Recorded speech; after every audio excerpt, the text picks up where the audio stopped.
Good afternoon, Nigerians. My name is Comrade Atiku Isah, the National President of NANS. I'm here to address you today on the planned protest for the release of Mazi Nnamdi Kanu. As the National President of NANS, on the day of my inauguration, some touts led by Olugbenga Adeyeye, Olushola Ladoja, Lukman Salahuddin, Babatunde Akinteye, known as Bapti, came with machetes and took me away. And I was later arrested by the Department of State Services. While in their custody, I stayed close to Mazi Nnamdi Kanu.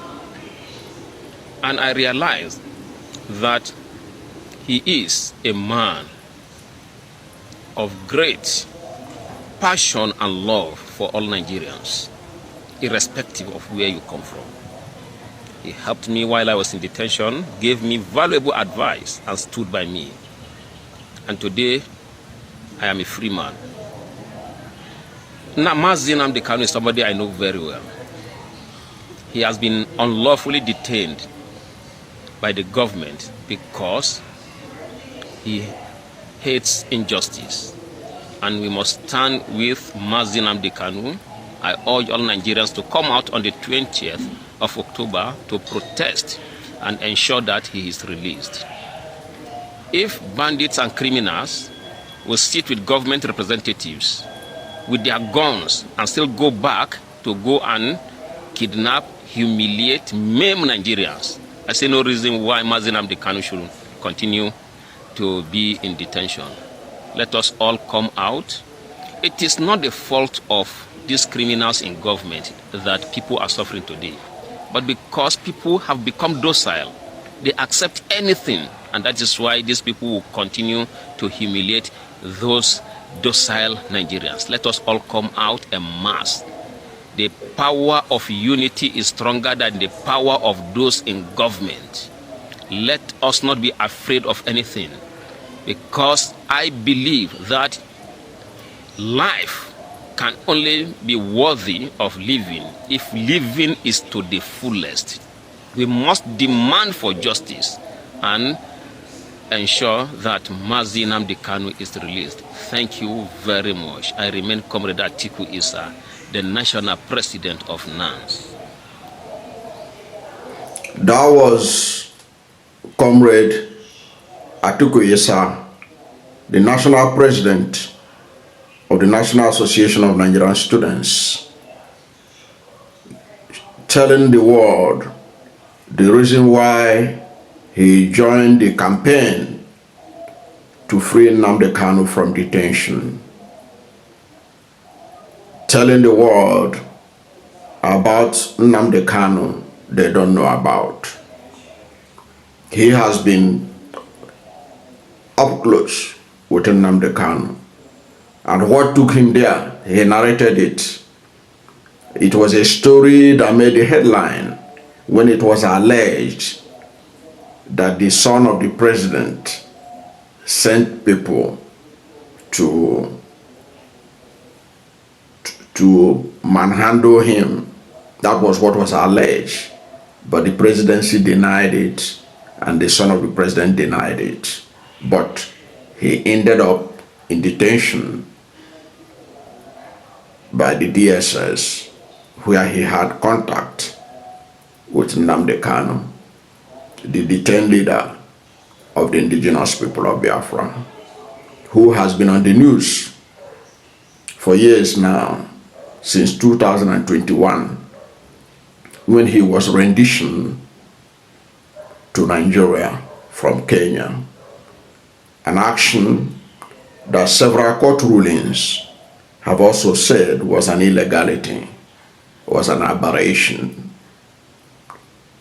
Even the United Nations Human Rights Council in 2022 demanded his immediate release, saying that his abduction from Kenya was a violation of international law And that when you violate international law to that level, there is no point even you having the right to put such a person to trial.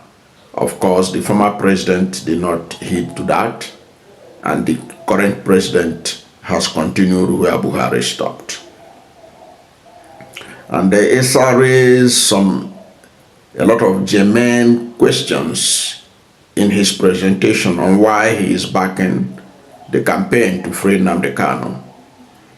First of all, he said that Nnamdi Kanu is somebody who loves every Nigerian, irrespective of ethnicity or religion, and said that when they had encounter in detention, that he was good to him. He gave him a lot of good advice and all that. But beside that, Atiku Isah made some fundamental observations or raised some fundamental issues. He said he's joining the protest. He's leading it because NANS is a major actor in the Free Nnamdi Kanu Now march that is being planned by Omoyele Sowore and others,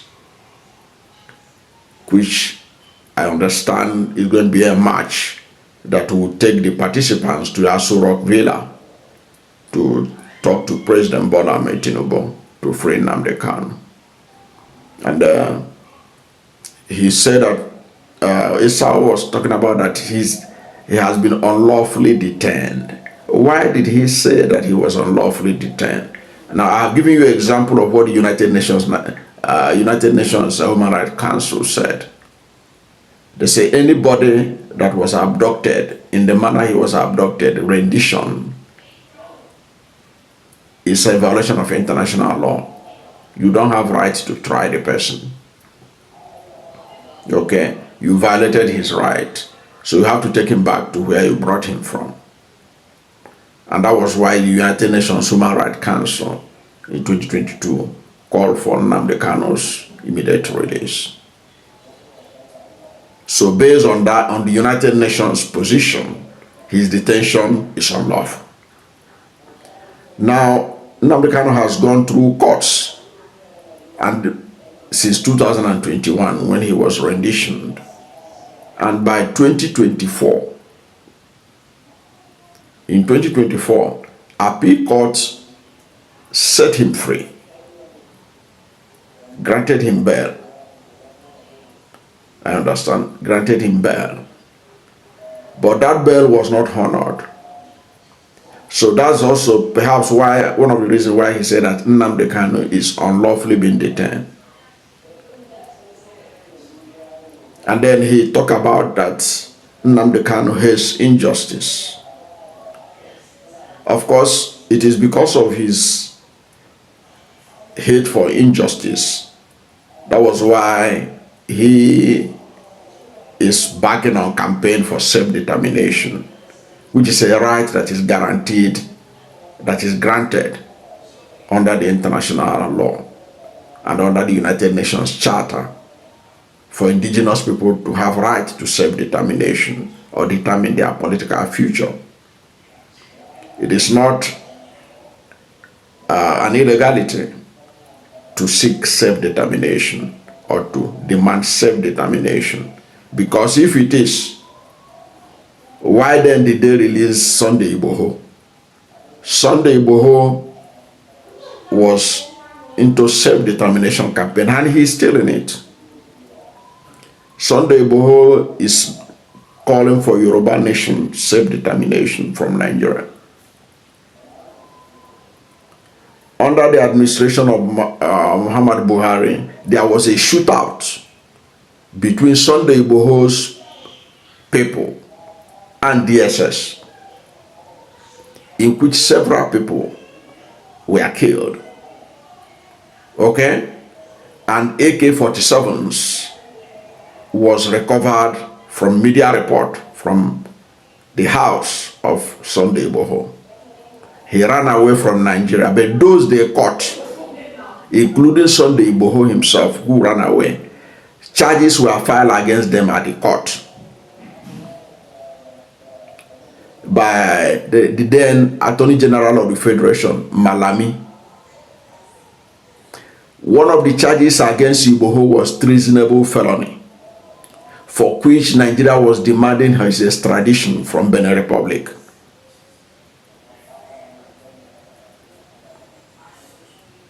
Now, what happened to the Sunday Igboho case? Fabemi, the new Attorney General, came in, and what did they do? They have filed a no case against Igboho. They removed all the charges. No case. Igboho was made a free man. Igboho freely returned back to Nigeria. We don't even hear about those his colleagues that were arrested. Perhaps those are not high-profile people. They may have been quietly set free. If Igboho could be set free, who was charged alongside with them?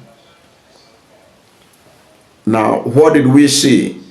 A few weeks after Igboho's case was dropped, Igboho appeared in London at the 10 Downing Street, the office of the Prime Minister of Britain, the British Prime Minister, and presented a letter demanding that the British Prime Minister, the British government, and British people should back the self-determination of Yoruba from Nigeria. Not a word was heard from the presidency till date. Igboho is a free man going anywhere he likes. Nnamdi Kanu is looking for the same thing Igboho is looking for, but he is in detention.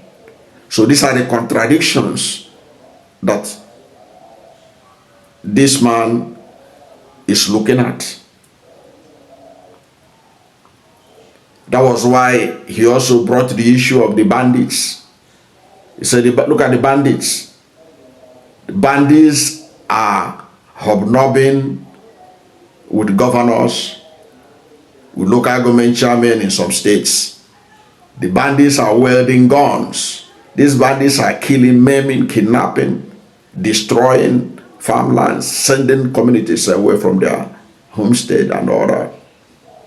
Yet they are negotiating. They come back, they come to negotiation with their AK-47s. Nobody collects it from them. They go back to wherever they come from. And he's saying, so in this kind of climate, why would Nnamdi Kanu continue to be in detention? He's looking at it from the perspective of justice, fairness, and equity. And he said this can stand. And a lot of people are looking at it from that same perspective. That's why you see some high-profile people that hitherto have not been showing interest, including Mazi Nnamdi Kanu, former Vice President of the Federal Republic of Nigeria, endorsing this march on October 20th, to free Nnamdi Kanu now. And several other high-profile Nigerians have been showing support to this.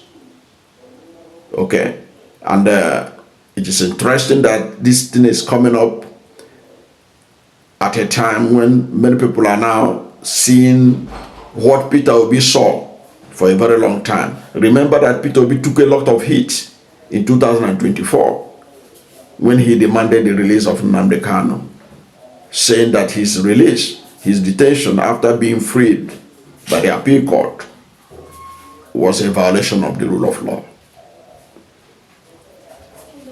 Now, Sowore is leading this campaign. We don't know how it's going to end.